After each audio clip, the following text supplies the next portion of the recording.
So welcome to the podcast. We're recording now. So yeah. Are we recording now? Yeah, we're recording now.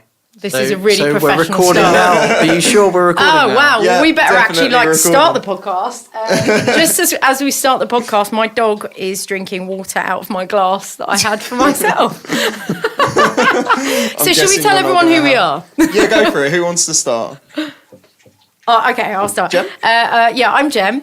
I am the big sister of this sibling-based gaming podcast that we've decided to just, go ahead and do. I'm Bilen, I'm the middle one, and I like playing games. Which is useful for a gaming podcast. Yeah, you're very much a Nintendo fan, aren't you? Yes, that's why I'm wearing a t-shirt. He's wearing an amazing Zelda t-shirt, which we'll be covering later. But yeah, I'm Erim. I'm the youngest one. The baby. I'm the baby, yeah, and I kind of have a bit of a different taste to games than you guys, really, I think. Yeah, so the reason we kind of started this podcast is that we're all a little bit obsessed with games across all genres of gaming, really. Yeah. From live gaming to like running around the city playing treasure hunts to board games to video games to just making up games. Which is something Bilen does. He actually develops his own little games, and hopefully we can talk about that in the future. If you've got any coming. Yeah, I've got some coming up, but it's nothing in a good enough state to be doing now. So the idea of this podcast is we're going to try and roll these out weekly, and we're going to talk about, as we say, the whole spectrum of gaming. So if you have games that you've heard of that perhaps haven't come out yet, or if you're developing a game, by all means get in touch with us. And also if you have tips or anything you think we should cover, that would be really nice to hear from you. But for today, what are we covering, Erin? So today we're going to be looking first of all at Zelda, the new game Breath of the Wild. He doesn't even know what it's called. Well, this is the thing, I've not got a Nintendo Switch, so okay. I'm a PlayStation person. Only recently joined the PlayStation party in all fairness. But yeah, this new Zelda game is apparently quite a hit. So you're basically in the team of all the people that are grumbling about how enthusiastic everyone with the Switch is about the Switch. Oh, I'm not grumbling at all. It's just, I don't know, I kind of stopped playing games really for a while. And then kind of just as a Christmas present, I asked for a PlayStation. And then I really started to get into a lot of like the open world games like Far Cry and stuff. But no, this Zelda game is very much appealing because it's like an action adventure. Yeah. It's an open action adventure, basically. So should we get into it then? So Bilen and I have Nintendo Switches. We got them a week apart. You were a week ahead of me. Yeah, one week apart, but I've actually played Zelda for about 60 hours more. Yeah, I think I just do more other things. / get told off by my boyfriend when I'm playing it late at night. He's like, go to bed, just go to bed. Like, but it's so good. Has it become a bit of an addiction for you? That, you're just like, get an hour before bed and that hour becomes about 2-3 maybe? Yeah, it's a really, really hard game to put down. Partly because of the design of the Switch, meaning that you don't have to put it down. You can just take it to the loo with you. I have really long toilet breaks now, do you? No, but I do tend to play it in bed until the battery runs out, which takes 3 hours. Okay, yeah. So it's basically like an Insomniac stream. Yes. Okay. Yeah, I've actually banned it from the bedroom. It's not allowed in the bedroom because I will not leave the house ever if I can play it in bed. So I don't. So Yeah. I have to like go downstairs or go in the spare room or play it when I'm on the train or something. I cannot play it in the bedroom. Or in the toilet. Or I can play it in the toilet, yeah. Why not? I think that just speaks volumes. I'm not even going to the toilet, but I pretend I am. I can easily get 20 minutes in, It's enough to do a quick shrine. I think that just really credits the game and how good it is, to be honest, that you guys are finding it so hard to put down. So what is it about it that really, is so engaging for you guys? It's that I just want to go over that hill and see what's over there. and then you just see this massive valley and it's like, ooh, there's something over there. I'll put the marker on my map. I'll go to that later, but I want to go to this thing first. And then when you get to that, it's like, oh, but there's all these other things, and you end up with using up all of the stamps. That gives you 100 stamps to make markers on your map, and you can use that in a very small localized area, just trying to remember to go back places, and then you end up spending several hours exploring things, and then all of a sudden a dragon appears, and it's like, I want to play for another hour. I mean, yeah, that kind of hits the nail on the head. But to summarise the game for you, Erim, as someone who hasn't played it and pretty much has no real sense of what it is, it is, as you say, a kind of an action adventure open world. But it's sort of tapping into the old world Zelda, where you'll come across towns that you recognise from other games, characters that Link's forgotten about, because the whole premise of it is he's woken up after 100-year slumber that's been induced in order to preserve his health, basically, after a massive battle in Hyrule where he fell. He fell. Is it bringing back old characters from various different games then? And a lot of the older characters have obviously passed away, because over 100 years that tends to happen. Okay. But some realism it's a reincarnation of... There's a lot of references to older characters, because the world itself is a very new Hyrule. It's set much later than any of the older games. But so there's a 100-year gap. So you've got characters through 100 years ago who you know from this game's life cycle, but they're no longer around. Yeah. And then there's also landmarks which are named after past characters in the game. Yeah. Okay. So there's a lot of references like that. How do you compare it to other Zelda games then?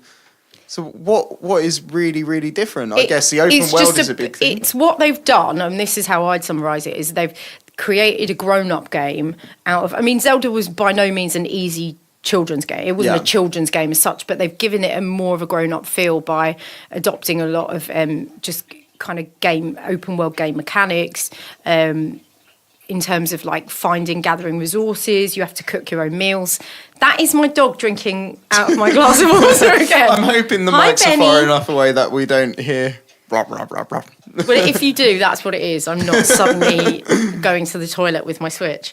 It sounds a bit like running water. But yeah, I think that it's Nintendo's kind of punching up at these kind of big grown-up games and saying we can still make a really beautiful, advanced, complex and like visually stunning game that taps into sort of the fun and the joy of old Zelda games, I'd say. Yeah, I'd say if you took the original Zelda game, which was go anywhere you like right from the off, and you mixed it with Ocarina of Time's 3D world, then you come up with something very similar to what you have here, but obviously it's much more modern, much higher tech.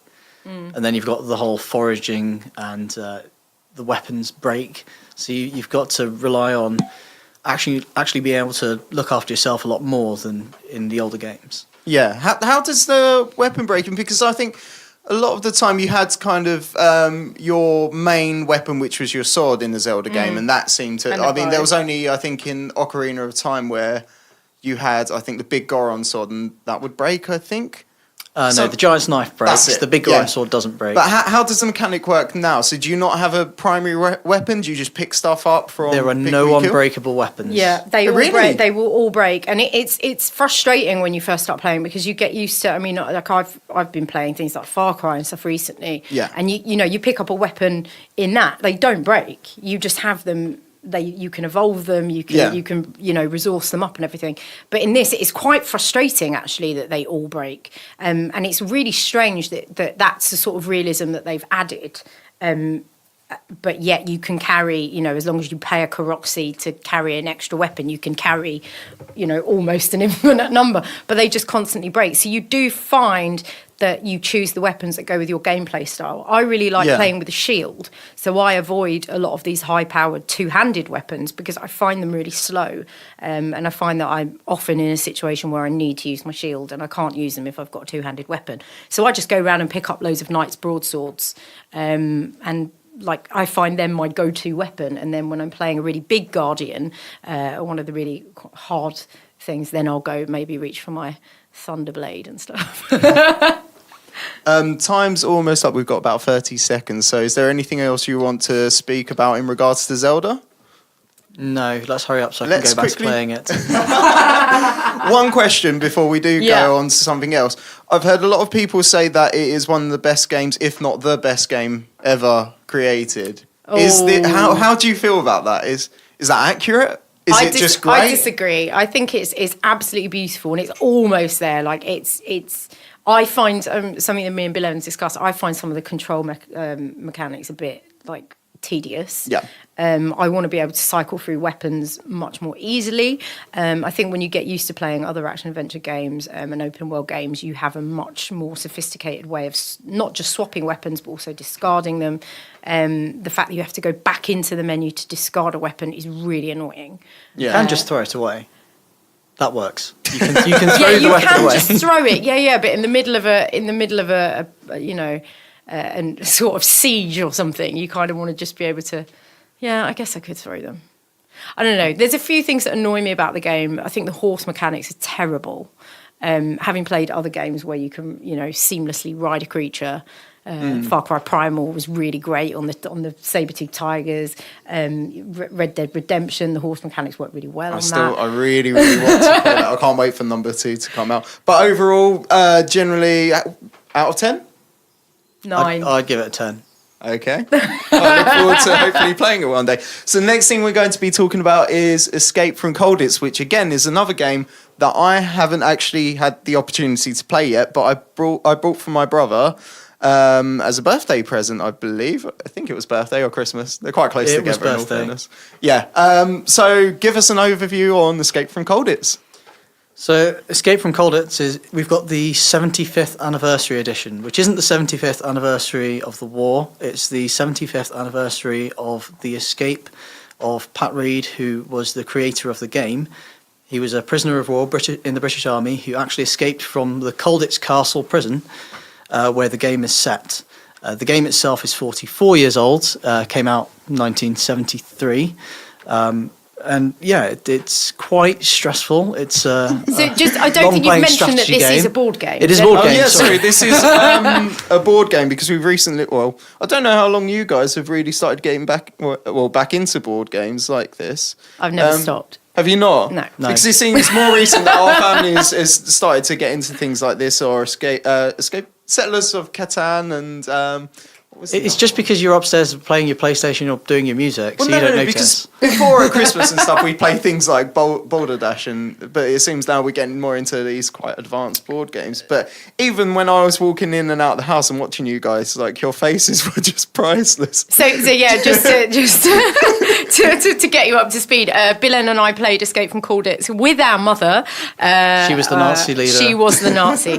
I think she got quite into it by the end, didn't she? And Erim was you were recording, but you were traipsing in and out of the house while we were getting more and more irate.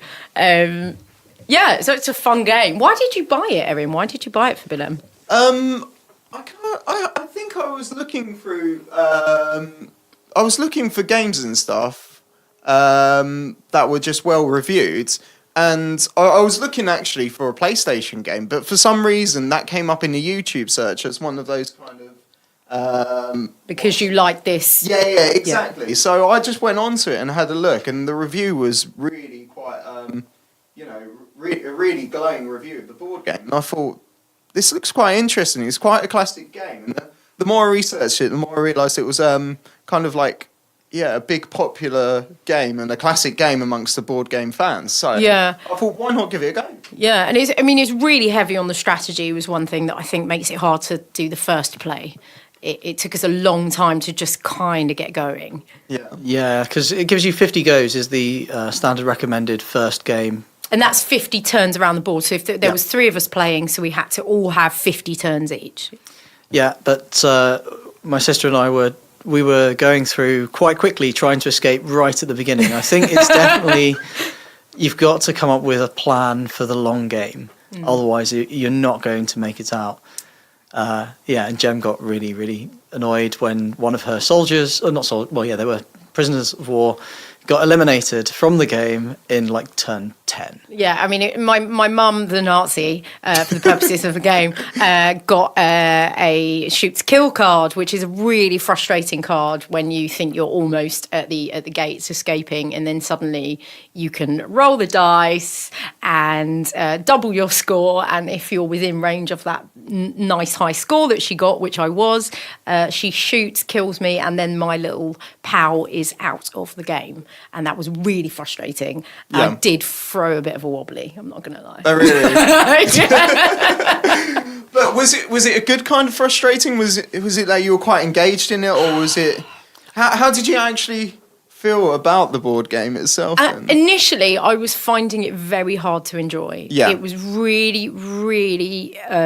It's all a struggle. I mean, the whole game is an escape attempt, so it is about struggling. I think it might be more enjoyable to play it as a Nazi, but by the end of it, I did enjoy it.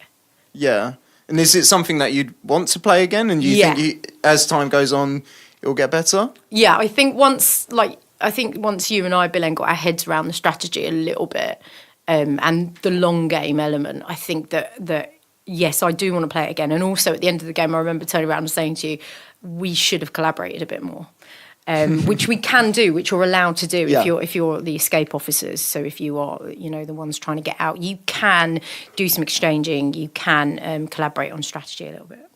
Okay, so just explain. So how many players is necessary to play the game? Can it just be for free? Can it be 4? Or how does it work? It's 2 to 6. Let's have a look at the box. Yeah. And is it just one Nazi versus? There's one Nazi. I guess in theory you could play multiple people being the Nazi security officer. Yeah. There's no reason why that role can't be split. Yeah. But they only have one turn, so it would just be a hive mind rather than actually having an extra player in the game.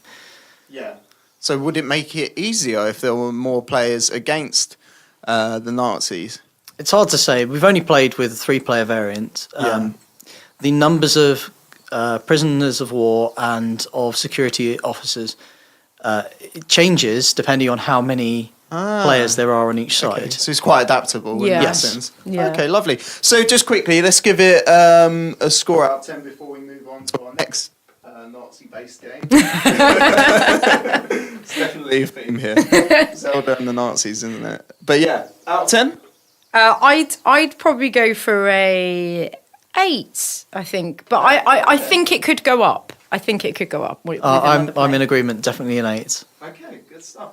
So the next thing we're going to talk about is Secret Hitler, which I believe only Bilen has played. Is that correct? Yeah, so I read about Secret Hitler in the board game roundup of 2016 and thought this sounds brilliant. Oh, hello, Benson. my dog just interrupting again. Hi, Benny. So Secret Hitler is a social deduction for 5 to 10 people. So it's quite hard to get enough people around to play it.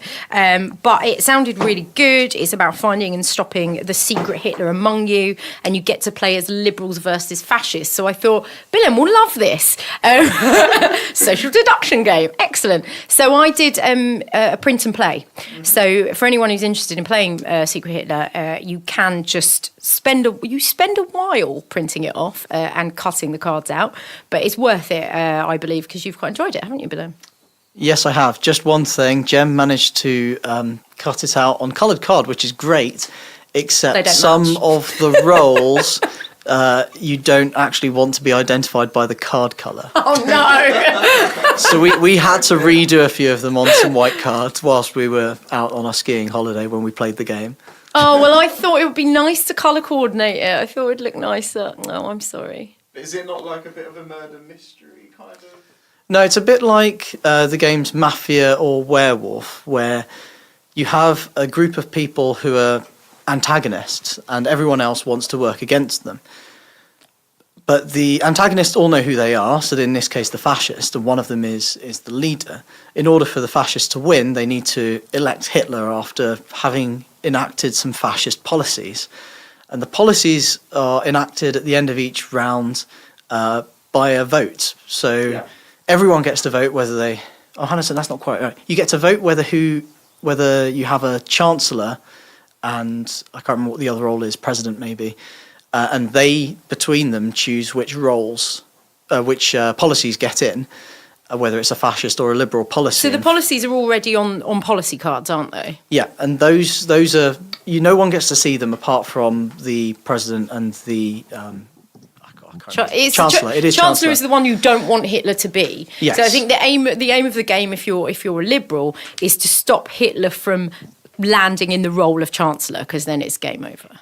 Yeah, and you kind of try and deduce who is the Chancellor based on which policies are played.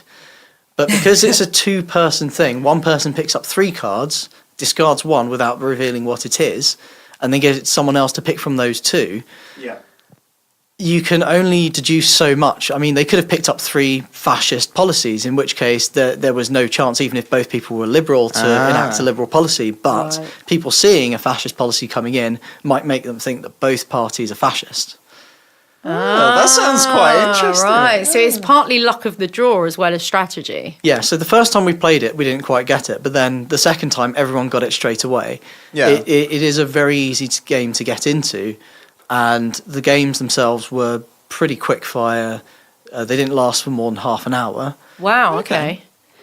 I mean, I think the hard thing with the game, and the reason the 3 of us haven't played it, is you need to get 5 people in a room minimum who are all kind of up for starting a new game. And that's often the hardest thing, isn't it? Because people are like, oh, let's just play Catan again.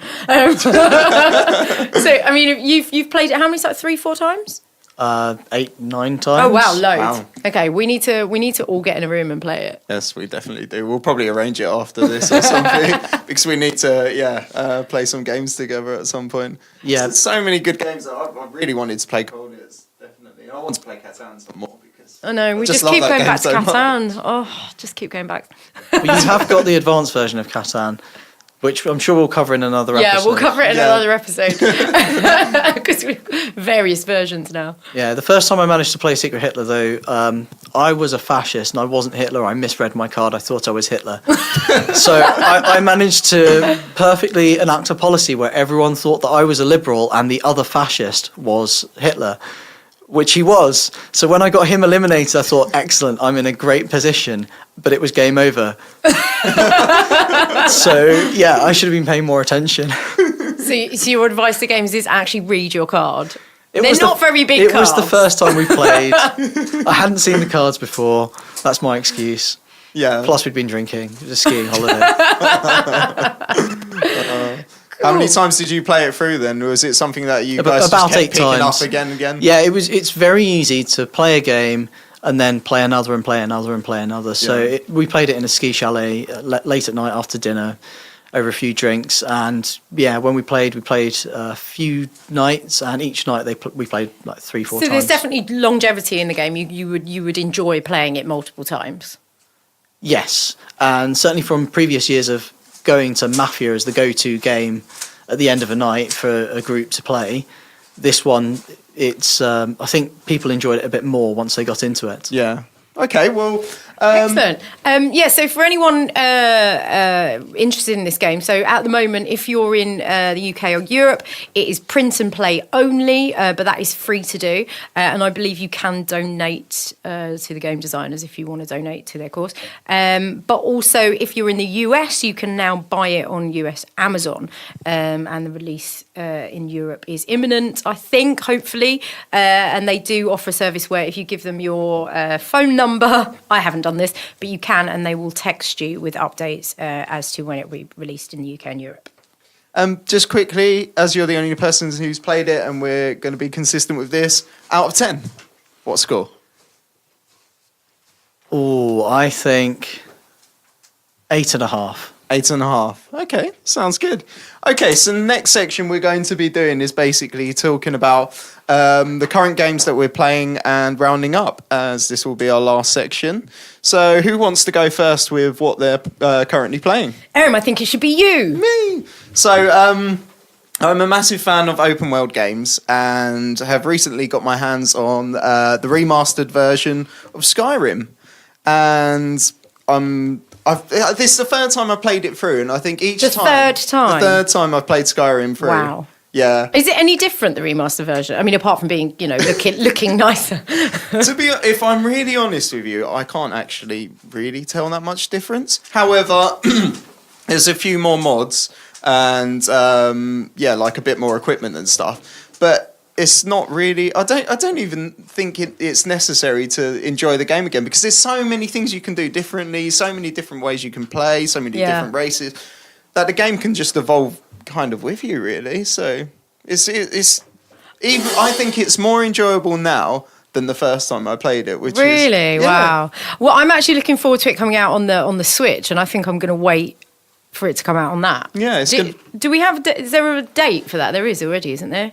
I don't know that it's actually been confirmed for the Switch. Is it I think not? it was I just thought on it as was a on It's the- been confirmed. I'm pretty sure. I'm going to look It's it going up to right be- now. We're going to settle this. I'm pretty sure it's the first Bethesda game to be ported over to Nintendo from watching various other game blogs and stuff. Not blogs, vlogs even. But yeah, no, it's definitely a really good game. And have you guys ever had an opportunity to play it? Not yet. It's definitely on my list. Yeah, apparently it's already in pre-order for the Switch. The There Elder we go. Scrolls Skyrim Nintendo Switch shop now. So I'm not sure what the release date is. But I highly Doesn't recommend say. it. I highly recommend it, especially if you just love the kind of open world thing of just going off and exploring and finding dungeons everywhere. And if you're into your Nordic like mythology as well, because it's very. So very much is it based on very that. is it very linked to mythology, or have they kind of taken license with it and used that just as a kind of context? Well, it's its own world, and it's got its own lore, but there is definitely an influence of Nordic mythology there. It's not necessarily based on it, but it definitely takes an influence from it. But yeah, no, absolutely fantastic game. Probably one of my favourites between that and maybe The Witcher 3. So yeah, enjoying it again. Okay, so what would you give that out of 10 for your third play? Well, the first time I played it, I'd say 8. The second time, 9. The third time, it's very close to a 10. I won't quite give it a 10. And why is that? Because as good a game as it is, there's so many bugs that are just ridiculous. Oh. Like you'll see trolls like flying into the clouds when you hit them and stuff. Bugs really start spoiling games for me. Like, when you get, a bear stuck in a rock, and it's just. Sorry, I'm just thinking because the last big game I played before Zelda was Far Cry Primal, and and it was relatively bug free until you'd just come across a bear that was also a rock, and it would make the annoying bear noise. Anyone that's played either of the Far Cry, the latest two, Primal or 4, will know the annoying bear noise. They make a really weird grunt, and when they're stuck in a rock, it's just a constant background grunt while you're trying to do something else, and you can't kill it or do anything. It's just, I just find bugs really, really frustrating. It is a shame, but it's also quite funny at the same time. I think if the game is good enough, it's forgivable, because it's just like, that's quite funny that there's a bear rock. But, I'm enjoying the game. Everyone enough. go and look It's for not the breaking bear game. rocks. Yeah. Should we move on to what are you currently playing then, Jen? I have just been playing a beautiful game that I've had on my playlist for a while, and that is a game called Never Alone. It's available on everything, I think. Apple, Google Play, PS4, PS3, Xbox One, Wii U. It's available on everything. It's beautiful. If you haven't had a chance, please go and have a look at this game. If you were on Xbox and you've got an Xbox Live account, it was recently really cheap, which is why I bought it. But having played it, I would have happily paid full price. It's quite a short game. And it's actually a kind of really beautiful narrative where it's native Alaskan storytelling meets a beautiful game. So it's a kind unique. of it is absolutely stunning. So the artwork is based on traditional native kind of storytelling and artwork that's come from that culture, and they've developed it in line with storytellers from the culture. So it feels like a game I've never played before. It's got a sort of authenticity of an old world storybook, and yet it's really satisfying gameplay. So it's quite straightforward. It's just a kind of one direction platformer. You're just sort of moving forward the whole time, and you get to play with a little girl who is trying to discover why there's a blizzard. So that's the basic setup, and it's kind of framed as if this is a classic tale from the culture. So a little girl trying to figure out why there's a blizzard that's kind of destroying everything, and she's got a friend who's an Arctic fox, and they make their way through this beautiful dreamlike snow-covered landscape together, and it's actually it seems really straightforward, but there are certain points where you just die and die and die and die because you just have to get your timing right, but you get to kind of interact with spirits. You get to, the fox does things for you, so it's kind of you cooperate between the two characters. You can also play it in local player co-op, so I've been playing it with my boyfriend, and it's really nice because there's not a lot of games that you can play locally cooperatively really anymore, so we really like that aspect, and it's beautiful, it's calming, weirdly for a game, because a lot of games end up getting you sort of het up, don't they? But I found this actually relaxing and satisfyingly difficult in parts as well. Lovely. Yeah. And your score for the game? I'd give that a 9 out of 10. I think it's absolutely stunning. It's a beautiful game. Sounds good. I'll have to check that out. Oh, and that's Eline Media, Upper One Games. Lovely. I won a BAFTA and everything. Beautiful. Wow. Bilen? So I've just started playing a game called Wizard of Legend, which I backed on Kickstarter. It's by a 2-person indie dev team called Contingent 99, and it's a procedurally generated 2D combat game. It's got some really lovely pixelated graphics, and the story is that you're a wizard who wants to join like the upper echelons of the wizarding hierarchy. So they've gone through this annual tournament where you have to overcome various challenges, which are the procedurally generated game worlds, followed by a boss character. And it's really good fun. And I do mean I've only just started playing it. I started playing it today. It's it's on Steam Beta Early Access. I don't know if that's just for the Kickstarter backers or if it's also open to anyone else yet. But the website is wizardoflegend.com. So We'll I stick suggest a link in the comments. I suggest checking that out because it does look really cool. And the gameplay is you've got 6 buttons each mapped to spells, some of which are movement spells, which make you like teleport across the screen or just dodge behind people. Other ones are basic attacks like sword swipes, and then you get things like screen filling fireballs and dragons. Wow. Oh, lovely. You get lots of different elemental arcana, so you've got like electricity, earth magics, fire, water, air. I haven't had a chance to play with them all, but it looks like great fun. There's a lot of unlockable things. You get money for defeating the various different enemy types. You can buy stuff in the different markets. And it looks like it's going to be a heavily replayable game. Nice. Is it quite old school graphics then, you said? Yeah, it's pixelated, so Yeah. it's like 8-bit, 16-bit style. seems Strong, to bold be- colours, but it seems certainly to be fits coming the back theme. in fashion a little bit actually, because there's another game I'll speak about it another time, but that's also a similar kind of thing, pixelated. But it's- 16-bit. I think because we've gone through the whole 8-bit resurgence, and it's kind of moving on to 16-bit resurgence. Isn't it? Well, the 8-bit was only ever faux 8-bit anyway. Yeah, it was true. it was an It's 8-bit in name only. Aesthetic. Yes. And how would you rate that out of 10 so far then? So I think it's a 7 at the moment, but it's early days. I think we should play it some more, and it's got a 2-player mode, which I think we should probably play once we finish this podcast. Well, we can probably speak about it on the next one and see what our opinions are of it. But I think that will do us for today. So thank you for checking us out. Hey. If everyone would like to say goodbye. Bye. Bye. We're going to go Hope you play some more enjoyed the games. podcast. Yeah, we're going to enjoy some games. Have a good Easter. Bye. Bye. Bye.